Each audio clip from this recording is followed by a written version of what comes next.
शेतकऱ्याची लूट उघड. एमआरपी पेक्षा जादा दराने खत विक्रीचा आरोप. व्हायरल व्हिडिओ नंतर कृषी विभाग ऍक्शन मोडमध्ये.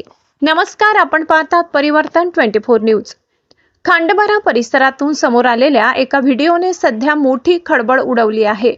खत आणि बियाण्यांची विक्री छापील कमाल किरकोळ किमतीपेक्षा म्हणजेच एमआरपी पेक्षा अधिक दराने होत असल्याचा आरोप या व्हिडिओत करण्यात आलाय. हा व्हिडिओ सोशल मीडियावर मोठ्या प्रमाणात व्हायरल झाल्यानंतर कृषी विभागाने तातडीने या प्रकरणाची दखल घेत चौकशी सुरू केली आहे. सविस्तर बातमी. व्हायरल झालेल्या व्हिडिओमध्ये संबंधित कृषी सेवा केंद्रावर खत आणि बियाण्यांसाठी ग्राहकांकडून एमआरपी पेक्षा जादा पैसे आकारले जात असल्याचा आरोप करण्यात आलाय. यावेळी काही शेतकरी दुकानदाराला जादा दर का आकारले जात आहेत असा थेट जाब विचारताना देखील दिसून येत आहेत.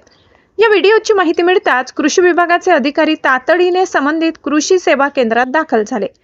दुकानातील खत, बियाणे, विक्री नोंदी आणि इतर कागदपत्रांची तपासणी करण्यात येत असून संपूर्ण प्रकरणाची सखोल चौकशी सुरू आहे.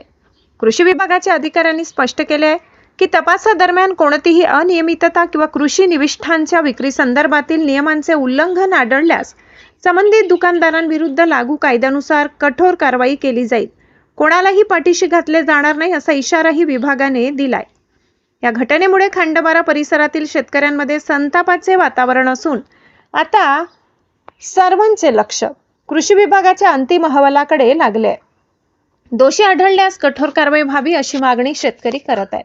या प्रकरणातील प्रत्येक घडामोडीवर परिवर्तन 24 न्यूजचे लक्ष कायम राहणार आहे. पुढील अपडेट्ससाठी आमच्या चॅनेलला सबस्क्राईब करा, व्हिडिओला लाईक करा आणि आपल्या परिसरातील बातम्या आम्हाला पाठवत रहा. नमस्कार, मी प्रकाश करमाळे, गुणवत्ता नियंत्रण निरीक्षक, नवापूर तालुका.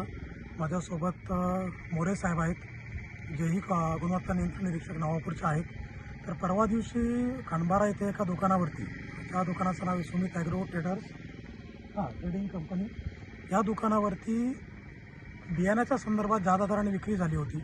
त्या स्वरूपातली बातमी ज्यावेळेस बातम्यामध्ये आला तो व्हिडिओ, त्याच्यानंतर आजपासून आम्ही दोघंही संयुक्त रीतीनं खांडबाऱ्याच्या सगळ्या दुकानाची तपासणी करत आहोत आणि तपासणी केल्याच्यानंतर ज्या काही त्रुटी त्याच्यामध्ये आढळून येत आहेत त्या संदर्भातला प्रस्ताव मान्य परवाना प्राधिकारी यांच्याकडे जाईल आणि संबंधित दुकानदारांनी ज्या काही स्वरूपाच्या चुका केल्या असतील किंवा कायद्याचं उल्लंघन केलं असेल त्याच्यावरती सुनावणी होऊन त्याच्यावरती कठोर आणि कायदेशीर कडक अशा स्वरूपाची कारवाई होणार आहे.